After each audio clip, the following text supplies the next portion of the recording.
오늘 주시는 하나님의 말씀은 시편 110편입니다. 할렐루야.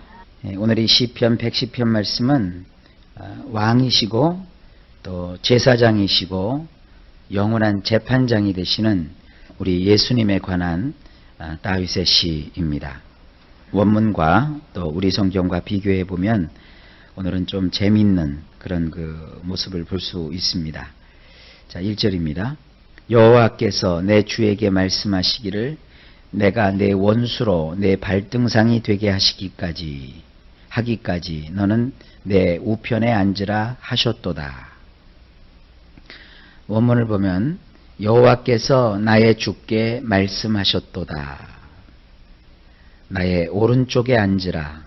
내가 내 원수들을 내 두 발을 올려놓는 발판이 되게 하기까지 말이다. 자, 여기서 아주 짤막한 글귀지만 신약 성경에 와서 보면 바울은 이 구절을 예수 그리스도의 장차 이 세상을 심판하시고 또 모든 나라를 하나님 아버지께 바치는 그런 미래적인 상황으로 설정해서 말씀을 주고 있습니다. 여기 보면 여호와께서 나의 주께 말씀하셨도다. 자, 이 표현이 아주 중요한 표현입니다. 여호와라고 하는 그 이름은 우리 하나님의 이름입니다.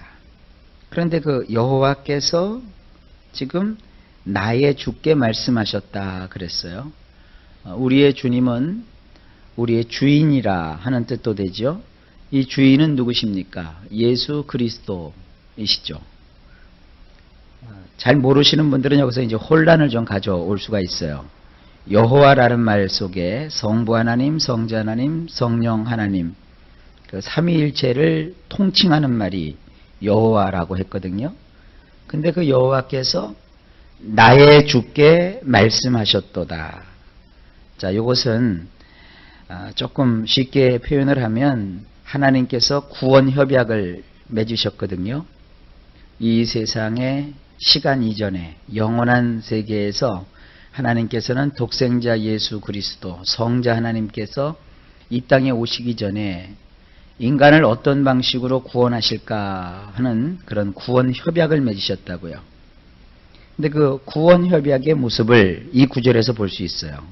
여호와께서 나의 주께 말씀하셨도다. 자, 성부, 성자, 성령 하나님이신데 하나님은 세 분이 아니시란 말이에요. 세 호칭을 쓰고 계시지만 성부, 성자, 성령이시라는 세 호칭을 쓰고 계시지만 그러나 그분들은 또 명백히 구분이 되시죠. 그 안에 성부, 성자, 성령 각각의 신격과 또 각각의 하시는 일들이 다르시다고요. 그럼 우리가 보면은 그것은 분명히 셋인데 근데 하나님은 세 분이 아니시라고요. 존재상 한 분이시라고요. 그러니까 여호와께서 나의 주께 말씀하셨다라고 하는 표현은 뭐냐면 여호와이신 성부, 성자, 성령 하나님 안에서 우리 주 예수 그리스도이신 성자 하나님에 관한 말씀을 여기서 담고 있는 거예요. 그러니까 짤막한 표현이지만 이것은 기가 막힌 삼위일체의 교리를 뒷받침해주는 근거 구절이기도 해요. 여호와께서 나의 주께 말씀하셨도다. 삼위일체이신 하나님 안에서 성자 예수님에 관한 말씀이란 말이에요. 그래서 이것은 아마도 성부 하나님께서 성자 예수님께 하시는 말씀이죠. 나의 오른편에 앉으라. 우리가 예수님께서 부활하시고 승천하셔서 하나님 나라에 올라가셔서 그것에서 하나님 보호자 우편에서 왕이 되셨다라는 표현을 쓰죠. 바로 이겁니다. 성부 하나님께서 나의 오른편에 앉으라. 언제까지? 내가, 성부 하나님이 하시는 말씀이세요. 내가 내 원수들을 내 두 발을 올려놓는 발판이 되게 하기까지 말이다.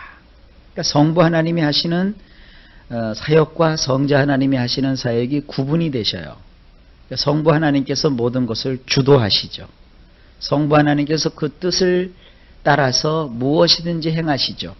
그리고 그 뜻을 이루기 위해서 성자 예수님께서 그대로 또 순종하시죠. 자, 이런 아주 신비한 모습을 시편 110편 1절에서 우리에게 보여주고 있습니다. 자, 2절로 넘어갑시다. 여호와께서 시온에서부터 주의 권능의 호를 내어 보내시리니 주는 원수 중에서 다스리소서. 원문으로 보면 여호와시여 당신의 강력한 통치의 지팡이를 시온에서 나오게 하시리니 당신의 원수들 가운데서 다스리소서. 자, 여기도 보면 여호와시여, 여호와가 가지신 그 강력한 통치의 지팡이가 어디에서 나오느냐? 시온에서 나온다고 그랬어요. 이 시온은 이스라엘이고, 더 좁게 얘기하면은 예루살렘이고, 더 축약을 하면 예루살렘에 위치한 성전입니다. 하나님의 성소죠. 바로 그곳에 누가 오신 거예요? 예수 그리스도께서 지상에 있는 성전으로 오신 겁니다. 그래서 옛날에는 그 성전에서 짐승으로 제물을 삼아 희생 제사를 거기서 드렸거든요. 그래서 백성들이 죄를 용서받고 하나님의 긍휼하심을 경험을 했고 그곳에서 하나님을 만났다고요. 그래서 그 성전을 다른 말로 회막이라고도 했어요. 만날 회자를 쓰는 것이죠. 그곳에서 하나님을 만났다는 거예요. 바로 예수님께서는 그런 그 성전 제사의 상징을 그대로 십자가에서 보여주셨습니다. 예수님은 성전 밖에 십자가 틀에서 십자가형을 받으시고 온몸이 찢기시고 상하여 물과 피를 다 쏟아지셨습니다.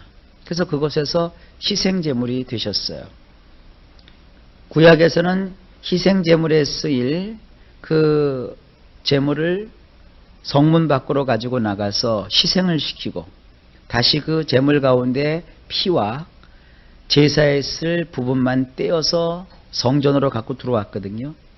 근데 예수님은 인간의 손으로 지은 성전으로 들어가지 아니하시고 부활하셨단 말이에요. 그리고 승천하셨어요. 자기 몸을 친히 가지시고 어디로 가셨느냐 하면 하늘 성소로 들어가셨어요. 그것이 히브리서에 나오죠. 그래서 아버지 앞에 자신을 보이심으로 인간을 위한 모든 속죄의 제사를 완성을 하셨습니다. 그것을 지금 이 말씀 가운데서 우리에게 보여주고 있는 것이에요.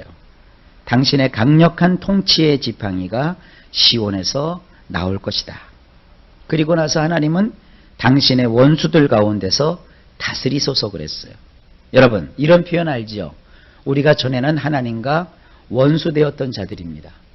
그런데 예수 그리스도로 말미암아 어떤 일이 벌어졌어요? 원수된 우리를 하나님께서는 하나님과 화목한 자가 되게 하셨다 그랬어요.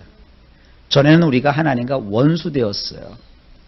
여기서 이 원수라고 그러니까 정말 때려서 죽여야 된다든지 좀 시쳇말로 쳐 죽여야 될 그런 사람들이 아니라 여기서 이 원수는 바로 우리들이란 말이에요. 하나님과 원수된 자를 하나님께서는 예수 그리스도로 말미암아 하나님과 화목한 자가 되게 하셨어요. 그래서 우리는 어떻게 됐습니까? 하나님과 화목해서 하나님의 은혜를 받고 하나님의 사랑을 받고 사는 존재가 된 거예요. 바로 그것을 여기서 뜻하고 있는 것입니다. 그 다음에 3절 주의 권능의 날에 주의 백성이 거룩한 옷을 입고 즐거이 헌신하니 새벽 이슬 같은 주의 청년들이 주께 나오는도다. 자, 이 3절 말씀을 저도 참 좋아하는 구절인데요. 원문을 보니까 우리 성경이 원문과는 조금 빗나간 방향에서 번역이 되었단 말이에요. 이런 거 볼 때 좀 안타까워요. 그래도 원문의 뜻을 우리가 좀 알아야 되겠습니다. 원문을 보면 이렇게 되어 있어요. 당신의 백성이 당신이 강해진 날에 거룩한 장식을 하고 낙헌제를 드리나니 새벽과 같은 자궁으로부터 이슬과 같은 당신의 아이가 당신에게 나오는도다. 원문과 우리 그 성경 번역본과는 굉장히 다르죠. 자, 원문으로 봐야 이 1절, 2절로 연결되는 말씀이 자연스럽게 연결이 돼요. 여기 보면 당신의 백성이 결국은 당신에게 낙헌제를 드린다는 거예요. 낙헌제는 뭐냐 하면 자원제라고도 해요. 스스로 하나님 앞에서 원해서 제사를 드리는 거거든요. 하나님께 즐거이 헌신을 하고 내 모든 인생을 하나님께 드리겠다고 하는 헌신의 의미에서 드리는 제사, 이게 낙헌제입니다. 화목제의 일종이거든요. 그런데 언제 낙헌제를 드리게 되느냐 하면 당신이 강해진 날에. 언제 예수님이 강해지셨어요? 여러분 그 말씀 기억하시죠? 예수님이 이 땅에서 하나님 나라로 올라가시기 전에 뭐라고 하십니까? 오직 성령이 너희에게 임하시면 너희가 권능을 받고 그랬어요. 강력한 힘을 우리에게 주시겠다는 거예요. 그러면 그 힘을 어디에서부터 우리 주님이 주시는 것이냐? 부활하고 승천하셔서 영원한 왕이 되시사 우리 예수님께서 하늘과 땅의 모든 권세를 통괄하고 통치하시는 왕이 되심으로 강력한 능력을 우리 주님이 우리에게 주실 수 있게 된 것이에요. 바로 예수님의 죽음과 부활과 승천과 왕되심이라는 이와 같은 일련의 과정을 통하여서 우리 예수 그리스도께서 강력한 통치력을 행사를 하신다고요. 예수님이 이 땅에 계실 때는 희생제물로 오셨기 때문에 종교 지도자들에게 모함을 받으시고 배반을 받으시고 그리고 로마 병정들에게 붙잡혀서 질질질질 개 끌리듯이 끌려가셨고 아주 연약하고 나약한 모습으로 뺨도 맞으시고 채찍도 당하시고 그리고 침뱉음도 받으셨지만 그러나 이제는 주님의 그 신분이 달라지셨어요. 지금은 주님을 대적하면 하나님이 그냥 두질 않으시죠. 지금 왕이시기 때문에 왕이 되기까지의 그런 일련의 과정 속에서는 예수님이 잠잠하시고 침묵하셨지만 그러나 이제 지금 예수님은 우리의 왕이시라고요. 강력한 통치자라고요. 만약에 여러분들이 가정에서 친척이라고 해가지고 평상시에 허물없이 지냈어요. 그런데 그 친척이 어느 날 대통령이 되었어요. 그렇다고 여러분들이 요즘 시쳇말로 대통령이 된 그 사람과 더불어 맞짱 뜰 수가 없는 거예요. 대통령이 되기 전에는 그저 평범한 같은 대한민국 국민이니까 얘기를 자유롭게 할 수 있고 자유롭게 드나들 수 있어요. 그러나 그가 대통령이 되면 함부로 얘기해서는 안 되는 거예요. 헌법은 제가 모르겠지만 법률상에 보면 분명히 대통령 모독죄가 있다고요. 국가 원수를 모독하면 안 되거든요. 그를 예우해 줘야 되고 그를 존경해 줘야 되고 왜냐면 그 사람은 나의 친구나 나의 가족이나 나의 친척이 이제 아니라 온 대한민국을 대표하는 대통령이 되었기 때문에 그에게 합당한 예우를 해줘야 되는 거예요. 마찬가지입니다. 예수님이 이 땅에 계실 때는 나약하고 연약한 모습을 보일 수밖에 없으셨지만 그러나 그분은 지금은 왕이시란 말이에요. 그 왕이신 예수님 앞에 우리가 함부로 할 수가 없지요. 그분은 우리의 주님이시고 우리의 통치자시고 우리의 모든 것이 되십니다. 그래서 바로 그분이 강해진 날에 하나님의 백성들이 어떻게 해야 되느냐? 거룩한 장식을 하고 우리가 예수께 나올 때는 거룩한 장식을 하고 나오는 거예요. 근데 성경에 보니까 거룩한 장식은 금이나 은이나 이런 보석으로 하는 것이 아니라 성령 안에서 정결하고 또 깨끗하고 순전한 이런 삶으로 장식을 하는 거예요. 그러니까 성도는 거룩한 삶을 살면서 빛된 삶을 살면서 하나님께 나와서 기쁨으로 헌신의 제사를 지낸다는 것이죠. 이것이 뭐예요? 신약시대예요. 우리의 모습이에요. 예수님께서 이 땅에 오셔서 승리하시고 부활하시고 승천하셔서 하나님 나라에 높이 오르시사 우리의 왕으로서 우리를 다스리시는 이 시대에 우리는 거룩한 경건의 모습을 가지고 삶 속에서 기꺼이 하나님 앞에 드리는 삶을 사는 거예요. 그래서 어떤 일이 벌어지느냐? 그 사람들이 이제 나오는데 새벽과 같은 자궁, 여인의 자궁이 나와요. 자궁이라는 데가 뭐예요? 아기를 만드는 정말 신비한 곳이고 정말로 소중한 생명을 탄생시키는 곳이잖아요. 그런데 그것을 새벽과 같다 그랬어요. 얼마나 아름답습니까? 자궁을 뭐 대낮과 같은 자궁 혹은 컴컴한 밤중과 같은 자궁, 그럼 어울리지가 않는다고요. 새벽에 얼마나 신선해요. 그런데 그 신선한 새벽에 어때요? 이슬과 같은 당신의 아이가 당신에게 나오는도다. 여러분, 왜 아기 날 때 임신해서 아기를 낳기 출산 직전에 뭐가 비친다고 그래요? 이슬이 비친다고 그러잖아요. 참 표현이 아름답죠? 양수가 터지는 건데 새벽에는 이슬이 맺히잖아요. 세상에서도. 그래서 그 여인이 그 태에서 아기를 해산하는 것처럼 이렇게 아기는 얼마나 희망이고 소망이에요. 되게 여인들이 아기를 낳을 때 그런 마음을 갖는데요. 엄마는 요렇게밖에 인생을 못 살았지만 너는 큰 인생을 살아야 된다. 그러면서 아이에게 엄마가 소망을 담는데요. 본능적으로.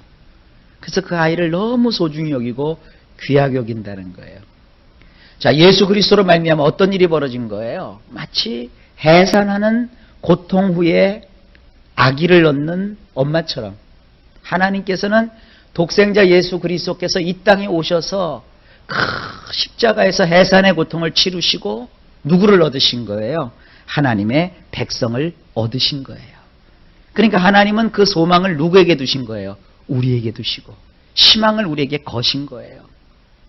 우리는 일평생 우리의 소망과 우리의 희망을 하나님께 두지만 또 하나님은 하나님의 희망을 우리에게 또 두신단 말이에요. 그래서 4절입니다. 여호와는 맹세하고 변치 아니하시리라. 이르시기를 너는 멜기세덱의 반차를 조차 영원한 제사장이라 하셨도다. 원문은 이렇습니다. 여호와는 맹세하셨나니 그는 돌이키지 아니하시도다. 너는 멜기세덱의 방식에 따른 영원한 제사장이라. 자, 이것은 시간이 없어서 다음에 설명하기로 하고요. 5절. 주의 우편에 계신 주께서 그 노하시는 날에 열왕을 쳐서 파하실 것이라. 원문을 보면 당신의 오른쪽에 계신 주님께서 그분이 진노하시는 날에 왕들에게 치명적인 상처를 입히실 것이니라. 이건 최후의 심판을 뜻하기도 하고요.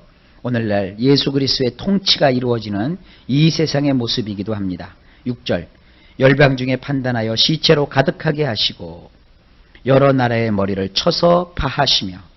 원문은 이렇습니다. 그분이 민족들 가운데 다툼을 일으키사 시체들로 가득하게 하시고 땅 위에 있는 여러 나라들의 우두머리에게 치명상을 입힐 것이니라. 이것은 예수 그리스도께서 이루신 그 복음이 가지고 있는 어떠한 그 전투적인 그런 상황을 뜻해요.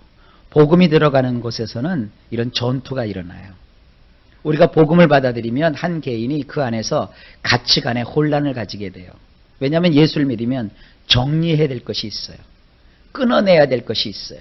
그런 삶을 버려야 돼요. 마치 전쟁에서 적군들이 전사를 내서 그 시체가 산더미처럼 쌓이는 것처럼 우리의 삶 속에 예수 그리스도로 말미암아 일종의 다툼이 일어나요.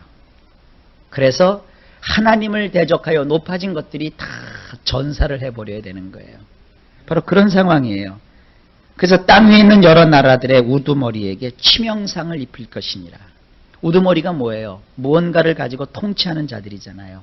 우리의 삶을 생각하시면 돼요. 우리의 삶에 그동안 하나님 모르고 살았던 그런 삶의 모습들이 하나씩 하나씩 정리가 되는 것이죠.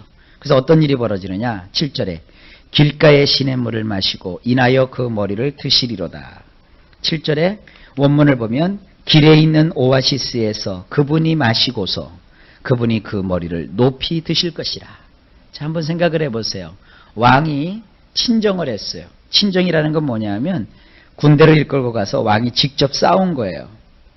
그래서 적군들을 다 물리치셔서 적군들을 다 죽였어요. 그래서 그 시체가 산더미처럼 쌓아 올라갔어요. 그러니까 이 왕이 이제 어떻게 돼요? 목이 타지요. 전투를 치렀으니까. 또 기운이 다 빠졌죠. 근데 왕이 길에서, 다시 말해서 길에 있는, 왕이 행하는 길에 가보다 보니까 오아시스가 하나 나오는 거예요. 우리가 볼 때는 오아시스가 아무것도 아닌 것 같지만 사막에서는 오아시스는 그야말로 생명의 젖줄과 같은 곳이에요. 그 오아시스에 내려가서 그 시원한 물을 마시고 그 시원한 물에 몸을 담그고 그러니까 어떻게 돼요? 기운이 회복이 되는 거예요. 그리고 나서 그분이 그 머리를 높이 드실 것이다 라는 것은 기운이 회복됐다는 거예요. 우리 예수 그리스도께서 이러한 치열한 영적 전투에서 이기시고, 그리고 예수님께서 이렇게 기운이 회복된 용사처럼 일어나신다는 것이에요. 자, 이런 그 다윗의 시에서 우리는 많은 것을 볼 수 있죠. 예수님은 이 땅에 오셨고, 예수님은 우리를 위해서 승리하셨고, 또 우리의 왕이 되셨고, 또 전사가 되셔서 하나님을 대적하여 높아진 모든 것들을 다 물리치시고 우리를 하나님의 자녀로 삼아주시며, 그분 안에서 우리에게 참 기쁨을 주시사 우리는 하나님 앞에 즐거움으로 우리 자신을 헌신하고, 하나님은 우리를 마치 엄마의 태에서 이제 막 태어난 아기처럼 그렇게 소중히 여기시고 우리에게 모든 희망을 다 두시는 이런 놀라운 모습을 이 시편에서 볼 수 있습니다. 기억하십시오. 여러분은 하나님의 희망이세요. 여러분이 잘 되고 형통하여 하나님의 축복 속에 거하는 그런 인생이 되기를 우리 주님이 바라십니다. 이런 하루가 되시기를 예수님의 이름으로 간절히 축원합니다.